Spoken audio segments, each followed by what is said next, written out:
Welcome to Rewatch and Rank. On this channel, we rewatch older TV shows, provide a summary and opinion on the episode before ranking each episode against each other.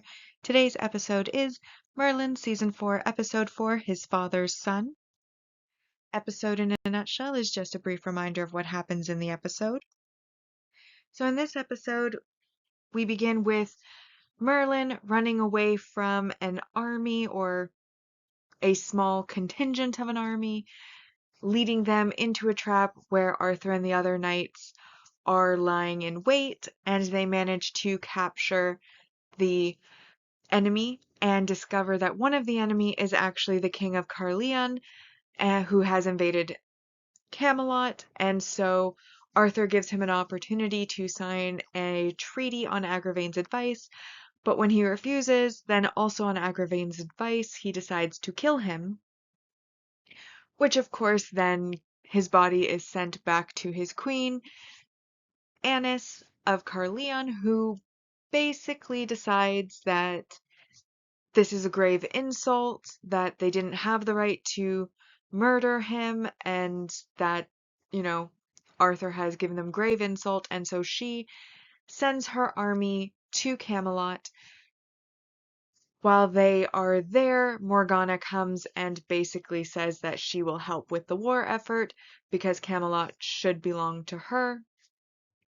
Back in Camelot, Arthur once again listens to Agravain's bad advice and temporarily breaks up with Guinevere before he finds out about the incoming army, and once he hears about the army, he of course gets the knights ready to go and face Annis, and then as he looks down upon her army and sees the knights having dinner at the camp, he realizes that he has made a grave error in judgment. That is not something that he would normally have done had, Agravain not planted the seed. And so he then decides that he is going to approach Queen Annis in secret at night and propose single combat to prevent any further bloodshed. And the stakes are he loses, she gets half of Camelot's lands. He wins, she withdraws her army, and they have peace. And so the preparations for single combat begin. Arthur chooses himself as champion, and Morgana ends up enchanting his sword to bear the weight of 1,000 ages on her signal. And ultimately, when Arthur faces Darian, the champion of Queen Annis, they end up fighting, and as they're fighting, his sword becomes heavier and heavier.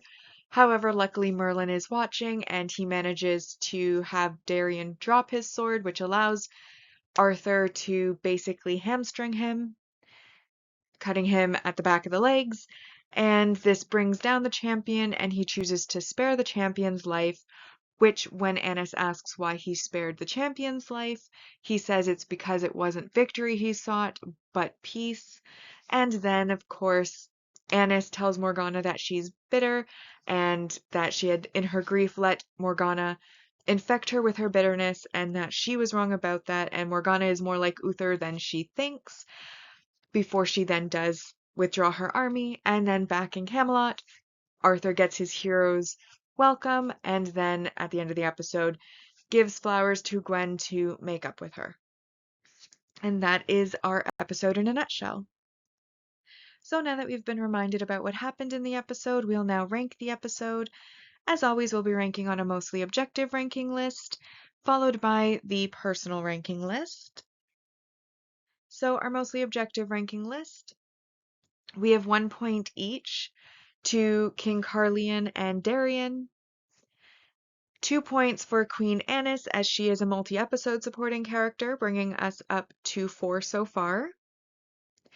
Then with an additional 4 points, we have our multi-season main character growth, which is Arthur realizing that he can't take every piece of advice given to him, and he does ultimately take responsibility for the consequences of following bad advice by coming around and doing the single combat, and then also reversing his decision to leave Guinevere.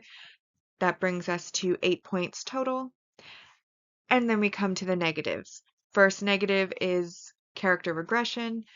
Arthur, who up to this point has been a good person and guided by his moral compass, even going against his own father at times in order to do the right thing, suddenly decides he's going to do a bunch of the wrong things on Agravain's advice without thinking through the consequences, basically becoming a blind follower, which almost potentially causes a war in this episode. Luckily, he does reverse that by the end of the episode, but I still thought it was worth the negative point, bringing us to 7. And then, last but not least, we have -2, which is the negative messaging or behavior. And this, of course, is Queen Annis allowing Morgana to cheat on her behalf by allowing Arthur to go into the battle unfairly with an enchanted sword that she knew was enchanted and would give her champion a distinct advantage in the fight. Luckily, Merlin was there, so the worst was avoided.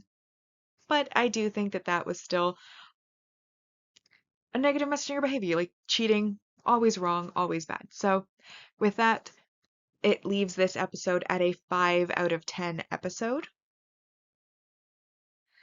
And that brings our mostly objective ranking for season 4 so far to in first The Darkest Hour, The Wicked Day, Aethusa, and then in last place so far we have His Father's Son this episode.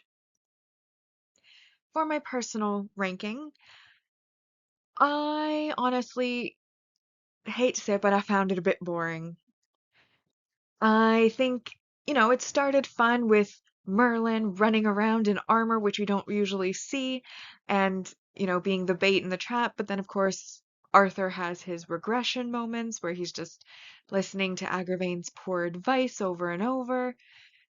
And then there's, the plotting and the planning for both sides for the wars, which is basically a bunch of people standing around at a table looking at things. And then the single combat lasted like a couple of minutes. Like it wasn't a very long single combat, so even the combat wasn't overly engaging.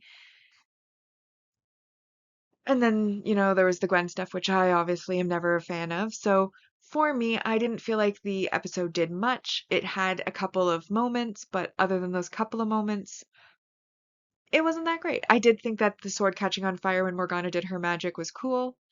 I do also like how we can visibly see on Morgana her descent, with her hair being very tangled and curled, which it never had been before, and her eyeshadow being like all smudgy around her eyes, making it look like she has eye bags, her lips looking dry and cracked, basically looking like she's gone through it, and her dressing all in black when she used to wear a lot of color.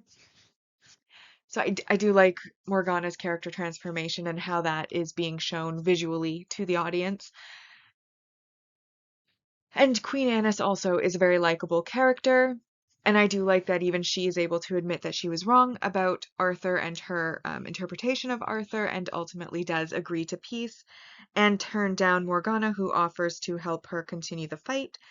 So for those reasons, I gave it a 3 out of 10, but ultimately I couldn't give it more than a 3 because it was ultimately like pretty boring to watch. And that puts it on our season 4 ranking so far.